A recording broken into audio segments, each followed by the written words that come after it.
mendengarkan firman-Nya, merenungkan kebenarannya yang dapat memperbarui kehidupan kita setiap hari. Jujur saudara, hari ini saya sangat rindu sekali untuk mengajak kita semua merenungkan sebuah kebenaran yang penting, dan ini sangat relevan untuk kehidupan kita sehari-hari. Temanya adalah tetap kuat di tengah arus dunia. Bapak Ibu Saudara sekalian, saya ingin mulai khotbah ini dengan sebuah ilustrasi. Pernahkah kita melihat seseorang berenang melawan arus sungai yang deras? Mungkin biasanya kalau kita di pantai atau kita lihat di kolam renang umum, pasti kita rata-rata berenangnya itu ikut dengan arus yang dialiri oleh sungai itu. Tapi ilustrasi saya kali ini mengajak saudara untuk mengamati gimana sih orang yang berenang melawan arus sungai. Pasti kita tahu, itu butuh effort yang lebih, butuh tenaga yang lebih, butuh keberanian, kekuatan, dan ketekunan. Supaya apa? Kita jangan sampai lelah di tengah ketika kita ingin berenang melawan arus itu. Kita bisa terseret arus itu yang membawa kita entah kemana, saudara. Nah, begitu juga dengan kehidupan kita sebagai orang percaya, sebagai orang Kristen. Dunia ini sudah seperti arus sungai yang kuat. Arusnya yang bagaimana? Bisa berupa kompromi terhadap dosa, godaan dunia, gaya hidup yang materialistis, yang narsistik, pengaruh media sosial, mewajibkan kita ikut tren. Kalau nggak ikut tren, kita bisa terlihat seperti ketinggalan zaman. Bahkan ada beberapa sistem nilai yang bertentangan dengan firman Tuhan, tapi karena tuntutan yang diberikan oleh dunia sekarang, kita bisa menentang itu. Jika kita tidak hati-hati, kita bisa hanyut terbawa, bahkan kehilangan arah yang membuat kita jauh dari kehendak yang Allah mau. Firman Tuhan berkata di dalam Roma pasal 12 ayat 2, saudara. Janganlah kamu menjadi serupa dengan dunia ini, tetapi berubahlah oleh pembaharuan budimu, sehingga kamu dapat membedakan manakah kehendak Allah, apa yang baik, yang berkenan, dan yang sempurna. Jika Bapak Ibu Saudara sekalian melihat ayat Roma pasal 12 ayat 2 ini merupakan sebuah seruan kita sebagai orang percaya. Tidak hidup menurut cara yang dunia berikan, tidak hidup dengan apa yang diharapkan dunia ini sesuai dengan yang dia inginkan. Tapi kita harus berubah, memperbarui pembaruan pikiran kita dan hidup kita hanya di dalam kehendak Allah saja. Jadi untuk itu mari kita dalami ayat ini secara perlahan saja, saudara. Melihat bagaimana kita bisa menghidupinya di dalam dunia yang penuh tantangan tadi. Pertama kita harus lihat di kalimat jangan serupa dengan dunia ini yang sudah Paulus katakan. Ini ada kata pentingnya, yaitu conform. Kalau kita lihat di versi NIV-nya, dalam bahasa Indonesia itu mengikuti pola luar secara sementara. Kata serupa di dalam Roma pasal 12 ayat 2 berasal dari bahasa Yunani suskematizete. Ini artinya mengikuti bentuk luar, pola dari sesuatu. Ini menunjukkan pada gaya hidup, kebiasaan, pola pikir dunia yang hanya menekankan hal-hal lahiriah dan bersifat sementara. Contohnya, di dunia ini pasti standar sukses yang mereka maksud adalah uang banyak, harta banyak, jabatan tinggi, nama baik yang sangat-sangat terkenal di atas dibandingkan dengan saudara-saudaranya atau masyarakat sekitarnya. Berbeda dengan yang diberikan oleh contoh dari Tuhan Yesus. Kesuksesan yang sejati itu ketika kita sudah menghidupi firman-Nya.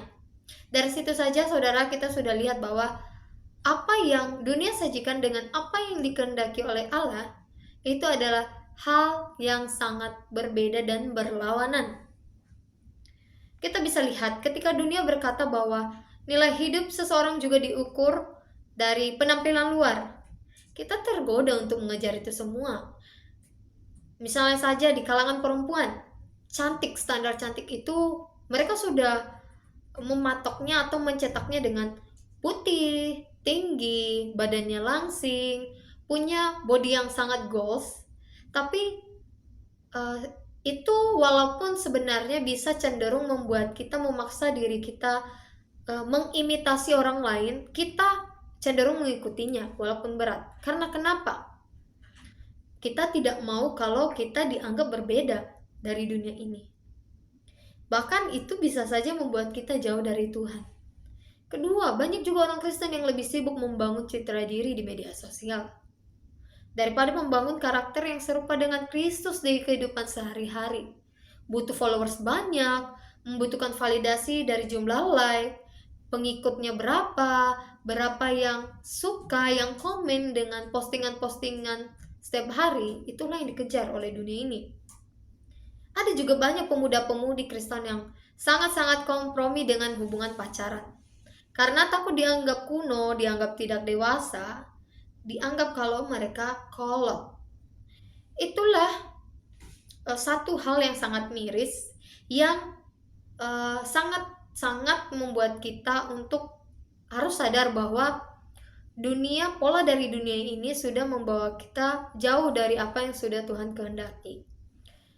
Misalnya saja juga saudara, ada seorang remaja Kristen yang dulunya rajin pelayanan, berdoa, tapi selang beberapa lama dia mulai jarang ke gereja setelah masuk lingkungan kampus yang sekuler. Saya tidak mengecap bahwa kampus sekuler sepenuhnya salah, tapi ini hanya contohnya sederhana saja. Kan kita tahu bahwa di dunia sekuler itu banyak sekali hal-hal yang dipisahkan dengan hal-hal rohani, spiritual. Nah, remaja Kristen ini ia ingin diterima dan tidak mau dianggap berbeda di tempat kampusnya itu. Akhirnya dia ikut pesta, seks bebas, merasa itu bagian dari proses dewasa. Padahal ia sedang hanyut oleh arus dunia. Bapak Ibu yang dikasihi Tuhan, dari ilustrasi yang di atas atau dalam Roma pasal 12 ayat 2 juga ada beberapa ayat paralel. Kita bisa lihat di dalam 1 Yohanes pasal 2 ayat 15 sampai 17. Menasihati kita, janganlah kita mengasihi dunia ini. Kemudian di dalam Yakobus pasal 4 ayat 4 mengajak kita dan mengajarkan kita bahwa persahabatan dengan dunia adalah bentuk permusuhan dengan Allah. Bayangkan saudara, kita kompromi dengan dunia yang sudah memberikan kita bagaimana tatanan-tatanannya, padahal itu adalah bentuk permusuhan dengan Allah. Jadi kita perlu mengevaluasi kebiasaan kita sehari-hari. Kita lebih banyak dipengaruhi dunia atau firman Tuhan, saudara? Lihat juga media sosial yang kita konsumsi setiap hari itu apa? Itukah yang memperkuat iman atau justru melemahkan iman kita? Kita juga harus punya keberanian untuk berkata tidak pada hal-hal yang sangat bertentangan dengan iman kita. Disitulah terbukti bahwa kita tidak ikut menyerupai pola dunia. Kemudian yang kedua, di Roma pasal 12 ayat 2 ini, berubahlah oleh pembaharuan budimu. Ini dalam bahasa Inggrisnya transform. Kalau kita lihat, ini berubah total dari dalam, bukan kosmetik luar saja yang bisa hilang ketika tidak dipoles setiap hari. Kata berubahlah dalam bahasa Yunani adalah metamorpho. Dari mana kita dapat kata metamorfo ini? Yaitu dari akar kata metamorfosis, perubahan kecil-kecil tapi menyeluruh, seperti ulat yang jadi kupu-kupu. Ini contohnya, saudara. Ada orang yang dulunya pemarah, kini menjadi sabar. Bukan karena ia dipaksa, bukan karena ia dituntut, tapi karena pikirannya telah diubahkan oleh firman Tuhan. Itu akan permanen, saudara. Kemudian, seorang pemuda yang dulu kecanduan pornografi, tapi setelah mengalami perubahan dan pembaruan di dalam Kristus, pikirannya bersih, ia mampu menjaga kekudusannya. Bukan saja berhenti menonton itu, bahkan keinginan dan hasrat seks, dia bisa membatasinya jika tidak sesuai dengan kehendak Allah.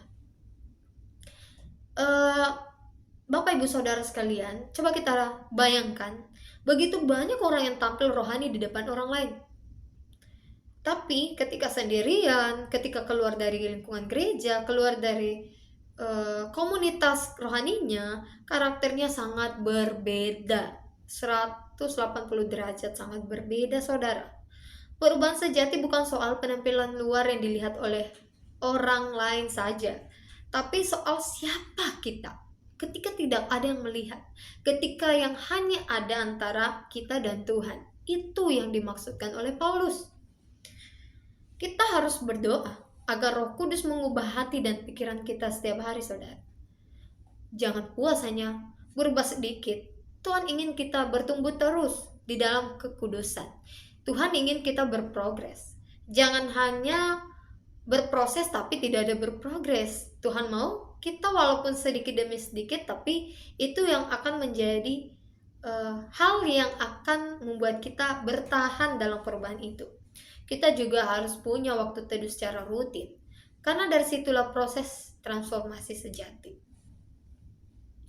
Kemudian saudara, kita juga bisa lihat di kalimat terakhir dalam Roma pasal 12 ayat 2 ini, pembaruan budi sebagai proses hidup. Di sini kata pembaruan dalam bahasa Yunaninya anakoinosis. Ini artinya saudara pembaruan yang terus-menerus. Bukan sekali jadi, bukan sekali ketika kita ke retreat, ketika kita pergi ke gereja, ketika kita punya panggilan di atas mimbar, tapi pikiran kita perlu terus-menerus disegarkan oleh kebenaran. Setiap hari, pagi, siang, sore, malam, kita harus diperbarui oleh firman-firman dan kebenaran Allah.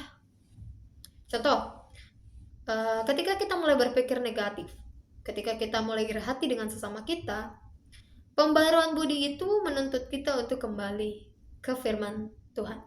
Contohnya saja begini, ketika kita tidak sengaja berjalan di jalan raya, kemudian ada yang seperti menyela kendaraan kita, pasti dalam hati kita cenderung seperti kesal. Tapi ketika kita sudah belajar untuk memperbarui pikiran kita, batin kita pasti berkata dan nurani kita pasti berkata, itu tidak boleh. Kita pasti dapat teguran. Itu adalah hasil dari proses kita memperbarui pikiran kita. Saat kita tergoda membalas kejahatan dengan kejahatan, pembaruan budi ini mengingatkan kita untuk mengasihi musuh saudara. Itulah kenapa di ayat Roma pasal 12 ini, ketika Paulus sudah menasihati kita untuk tidak serupa dengan dunia, kita juga harus berubah. Perlu ditekankan bahwa ketika sudah tidak serupa dengan dunia, ketika kita sudah berubah, pembaruan budi itu penting. Kenapa? Apa yang lama, yang buruk itu harus dibuang, diganti dengan yang baru oleh firman Tuhan, sehingga asupan kita setiap hari itu ada dan sangat tepat, itu firman Tuhan.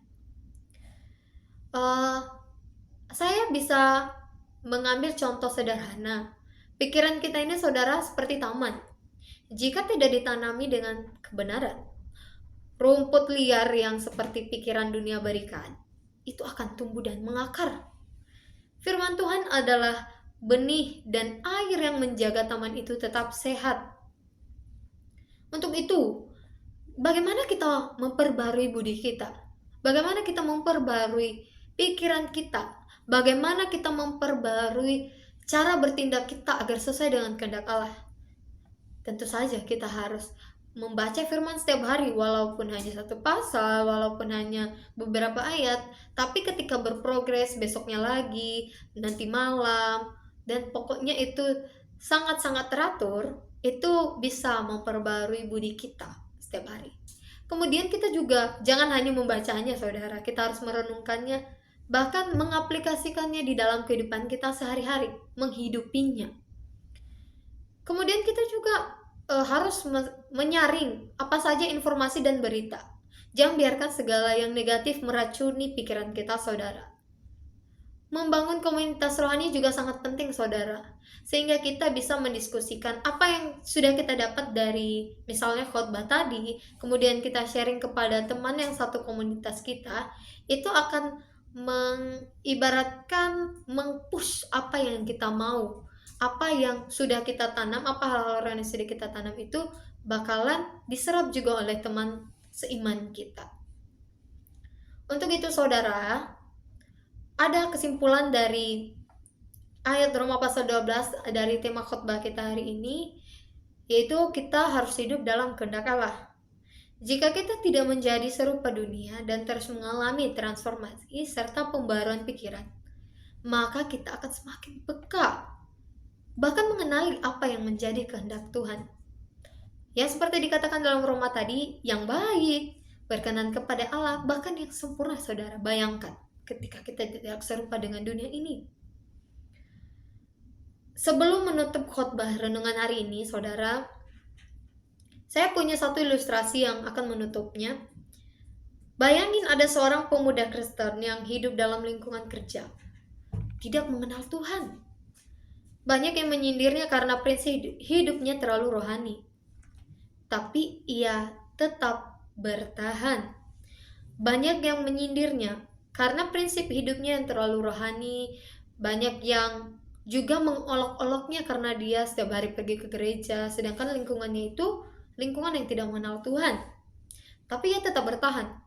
Setelah bertahun-tahun mengalami intimidasi, rekan-rekannya mulai melihat ada damai di dalam dirinya. Ada karakter Kristus yang sudah dia bangun. Dia punya integritas dan kasih di dalam hidupnya. Walaupun selama dia berada di lingkungan yang tidak mengenal Tuhan, dia tidak membenci sesamanya. Bahkan di situ dia menunjukkan bahwa terang firman Tuhan itu ada di dalam dirinya. Untuk itu kita datang untuk minta kepada Tuhan, tanyakan, perkarakan, apakah saya hanyut dalam arus dunia, ataukah saya berdiri teguh? Apakah saya hanya berubah di luar atau berubah dari dalam? Apakah pikiran saya hanya dipenuhi oleh kebenaran atau kecemasan dunia, saudara? Mari renungkan, mari perkarakan di dalam diri kita masing-masing. Ambil komitmen, Tuhan, tolong aku untuk tetap kuat di tengah arus dunia ini. Perbarui pikiranku, bentuk aku ya Tuhan menjadi serupa denganmu. Aku mau hidup dalam kehendak, bukan kehendak dunia ini.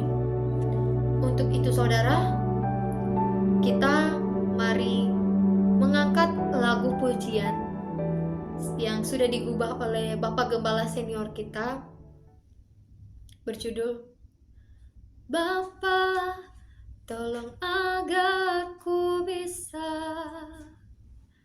tak lagi mencintai dunia. Kenapa? Dunia fana akan binasa dengan segala keindahannya. Nah, dari ayat ini, dari syair lagu ini, kita diingatkan oleh Bapak Gembala senior kita bahwa pertolongan kita itu hanya dari Tuhan saja. Hanya Tuhan yang bisa menolong kita untuk tidak mencintai dunia ini. Walaupun kita sudah berusaha oleh kemampuan kita sudah berusaha setiap hari berjuang, setiap hari melakukan firman-Nya, membaca firman-Nya, tapi tanpa pertolongan, tanpa penyertaan dari Tuhan, itu tidak akan maksimal. Untuk itu saudara, mari kita tenangkan hati, kita perkarakan setiap hari, terus tanyakan kepada Tuhan dan gumulilah, apakah kita sudah cukup berkenan di hadapan Tuhan, dan minta Tuhan untuk menolong kita melawan arus dunia ini, supaya kita dapat bertahan hingga kita sampai nanti di langit baru dan bumi yang baru. Tuhan Yesus memberkati.